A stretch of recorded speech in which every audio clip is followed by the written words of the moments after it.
our engagement tends to start out with kind of an advising relationship because they often don't know what they don't know. They know they don't know something, but they just don't know what it is. Welcome to the Fractional Edge podcast, the ultimate podcast where we unlock the power of workforce planning and discuss the rapidly growing fractional executive staffing strategies to supercharge your business. Meet your hosts, Carol Fraser, a workforce planning expert, fractional chief human resources officer, and founder of C4 Talent. And Jason Hewitt, the sensei of marketing, fractional chief marketing officer, and founder of Fifth Degree Marketing. We'll bring you insights from seasoned pros, inspiring success stories, and actionable strategies to optimize your valued workforce. Don't miss this chance to upgrade your business with top industry leaders in today's competitive landscape.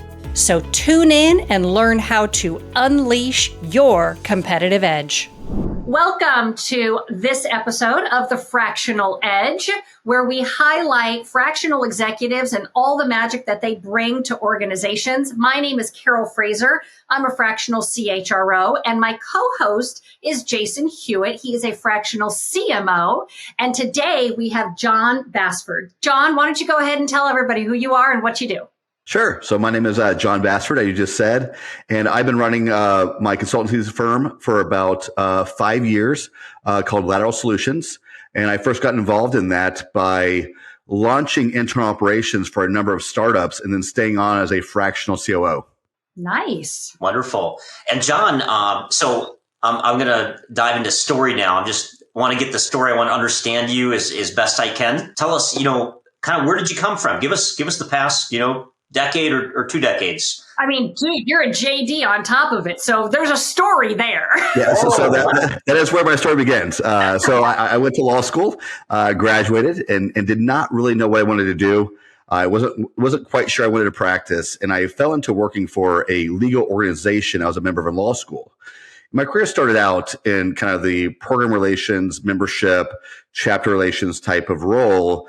But as it went on, I began taking on more internal operation roles, budget management, staff management, culture, et cetera.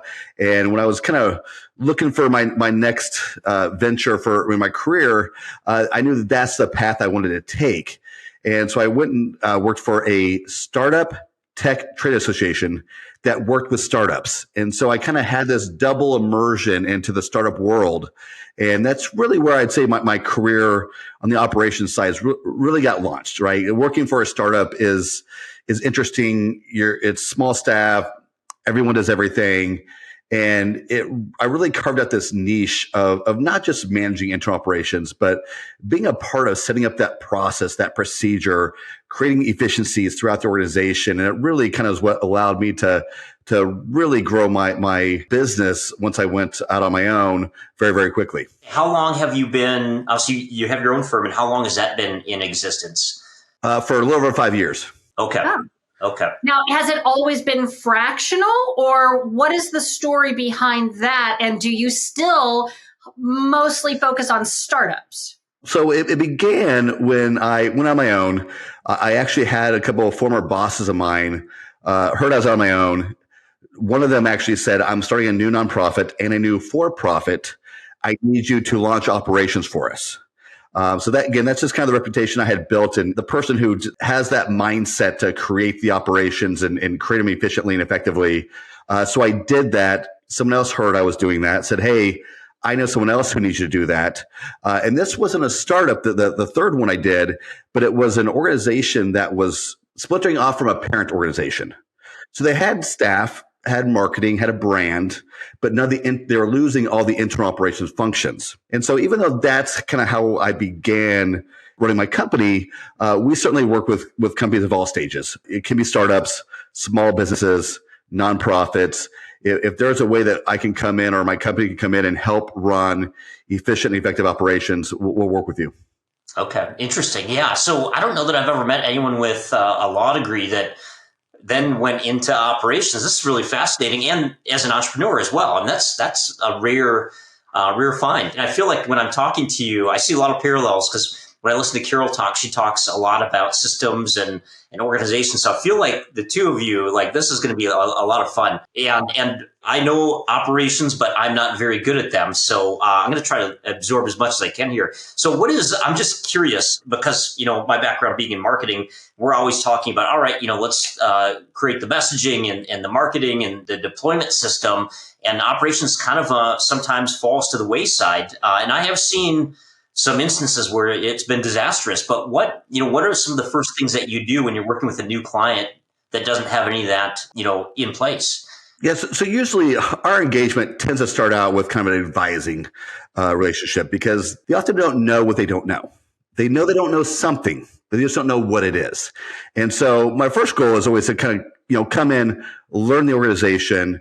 And I say organization just because I work with all different kinds. It doesn't mean a nonprofit organization, even for-profit as well. But the first thing is to kind of learn, what their business is. Again, I may not touch on the marketing and that sort of side of things, but there's so much that your entire business relies on your internal operations functions being efficient, being effective. And our real focus right now in how we're reaching out to business owners and CEOs, founders, is really focusing on the fact that if you want to grow, if you want to take your business to the next level, you have to be out of these inter-operation administrative functions. You can't be focusing on the brand and the culture and the governance and the marketing, the sales, if you're going into QuickBooks, if you're, a person who's doing onboarding for HR. So even though it's not tend to be seen as that sexy role that or functions that a company needs to grow, it's vitally important that those people get out of these type of functions so they can focus on the core mission and core business. So you're the wizard behind the curtain. Absolutely. I like that a lot. I think what you're kind of talking about, John, is interesting because, I too have both clients that are for-profit and nonprofit, and I find they're a little different in kind of how they approach their operations. My for-profit is a little more cut and dry and kind of understands. And I think that when you might have been working for a for-profit company and then you become an entrepreneur, you've probably seen really good operations. And then when I go to my nonprofit, they're like all over the board. They do what Jason was just saying, which is, so they're first focused on marketing, right? Get to the market, get the branding out there, figure out if everybody's watching us and listening to us. And then when everything starts to, fray at the ends, they're like, no, let's bring in a COO. Is that kind of your experience with that for-profit, nonprofit? If it's different, I really want our listeners to kind of understand that even if it's ugly, we're still okay to come in. Sure. Yeah. I think my experience has been that there's not much of a difference. Again, sometimes because I've worked with some nonprofits that have branched off from an organization where they already had those marketing functions. But for the most part, it's pretty universal. Operations is, I think whether you're a for-profit or nonprofit, is often seen as that last step, like you just said, right? It's like we got to get all these other things taken care of. Then we'll worry about making sure that our communication is good, our books are good, our HR is good. So the important thing is really you can't be focused on all those things. You can't be efficient. You can't be effective if you don't have your ducks in a row when it comes to internal operations. So if let's say you have the audience, you have CEOs, founders, PE firms, VCs. If you could tell somebody, here is my version of which roles you should kind of put in sequential order to hire, what would that look like? Yeah, I'm not sure I would necessarily say to, put the operations piece in front of some of the other key pieces, but I think they have to be very much in parallel. And the reason is because what tends to happen is they do some very basic operational functions. And when you go to revamp them, you're going to be spending more time doing it right the second time when you would have done it right the first time. The other big piece of this too is, one of my for-profit clients, I work for a number of his businesses, but he's got his own consulting firm and he insists on doing everything himself. And when I do some tactical work for clients, sometimes, I am the bookkeeper as well, for some of my smaller clients. And when I am doing bookkeeping for him and reconciling his books and doing his financials for him, I spend 3 times as much time reconciling what he's done and trying to figure out why he did it and what is missing than what it would have taken me to just do it for him in the first place. So he would have gotten back, 5-10 hours a month of his time, for the same amount of price that it's costing me to go back and try to redo it. So to me, that's why operations really needs to be right there at the top of your list of getting your company going, because all the things I'm talking about are your business insurance, your banking, your credit card, your expense reimbursement, all of these functions that, can be piecemeal together, and that's what usually happens. But if you just took the time to do it right, the amount of time you would save, the amount of money you would save in mistakes that are made and redoing it again and again and again, it's well worth the savings. Yeah. John, I feel like I have a book of clients that I need to refer over to you after hearing that. And one thing, have you found, I know a lot of the entrepreneurs I work with, you start off, you're trying to be lean. And so they take on a lot of that responsibility. And in my younger days, I was completely guilty of this. And probably Carol would say, oh, you're still a bit guilty of that. But certainly when I was younger, and basically as the organization grows, you don't adapt to that change. Do you see a lot of entrepreneurs that kind of take that all on and then just have a really tough time passing that off as they scale? Yeah, I think that's true. I think there's a couple things. When someone takes it on themselves, or most organizations at the very beginning run into one of three mistakes. Either they utilize outsourcing that's overqualified for the role. So I've seen a client that was having their $600 an hour attorney handle their business insurance. So literally just communicating between the CEO and the broker and charging $600 an hour for that. So that's one mistake they make. Another one is handing off to someone very, very junior, usually an executive assistant who doesn't really have the skill sets. They have the time, but not the skill sets to understand all the nuances of it, which is why we're launching our coaching program. The other piece is the CEOs themselves, where they always convince themselves that they understand internal operations and understand its importance. But what always ends up happening is they do not give it the attention they need, nor should they. But then that's when things fall to the wayside. So again, bringing in that person as quickly and easily as possible early on, you really do save a lot of time, a lot of resources, a lot of headaches. Because the majority of the time what happens, you're spending so much time resourcing such a small part of your organization, but you don't know it.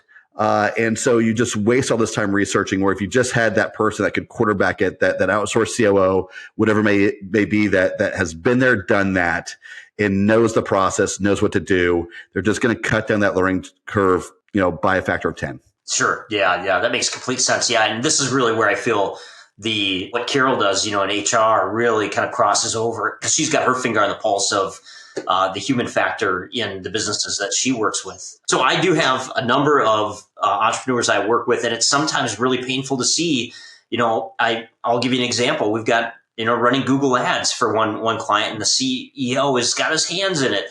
And so, yeah, I think if you're a CEO or a founder out there and you're listening to this, listen to what John's saying here. This is pure gold. Yeah, there's a part of your question I didn't really answer. I just was thinking while you were talking there. Yeah, so I think another problem that happens is, like you mentioned, when the CEO comes in and they're like, I have to do this because I want to, watch the resources, watch the cash flow, whatever, is they take it on. As I mentioned before, don't always do the best job with it. But then they're so a little bit ingrained in it to where it is harder to let that go. It's like, if I'm not in there looking at the books, how am I going to know how we're doing? If I'm not in there seeing this or that, how are we going to know? So it does create this double-edged sword where they're not doing the best job already, but they're unwilling to let it go because there's this transparency, this fear factor that sets in that if I don't know these little details of my company, it's not going to get done. It goes to the mindset, right? Where you started your organization, you started your company because you had an idea or you had a skill. And instead of leaning into that magic and making sure that people know what you're offering or what your company is making or the reason why you even are an entrepreneur and offering it to the marketplace, you get caught up in the administration, in the operations. And it's all about communication. It's all about setting up expectations.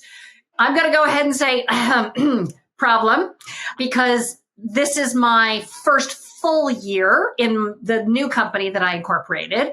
And I have been in QuickBooks too much and doing all this stuff. And I actually had 3 conversations this week and said, 2024, this is what I expect of you. This is how I want you to communicate to me, because I do not want to spend my very valuable time worrying about this. I want to be able to speak to my magic. I want to be on panels. I want to do a keynote. I want to be in front of my clients to help them better understand why HR is pivotal in helping you succeed. Because if you need people to succeed, you need to better understand why HR is there to support you. All of that stuff, like that's where I got to get my message back out there and not get caught up in the administration and the operation. So look, I am just as bad as probably some of the people that you've seen. I have relinquished much, even the stuff I really truly enjoy, like the marketing, but I get it. But these all sound like those good lessons learned that CEOs can hear from somebody who's out there helping entrepreneurs. You know, I would love to know, do you have a client or in the 5 years that you've had your business where you've walked in, you've basically said, gimme, took it, and then the CEO and the business just took off? Because I'd love to hear a win. So my fractional work has been interesting, to say the least.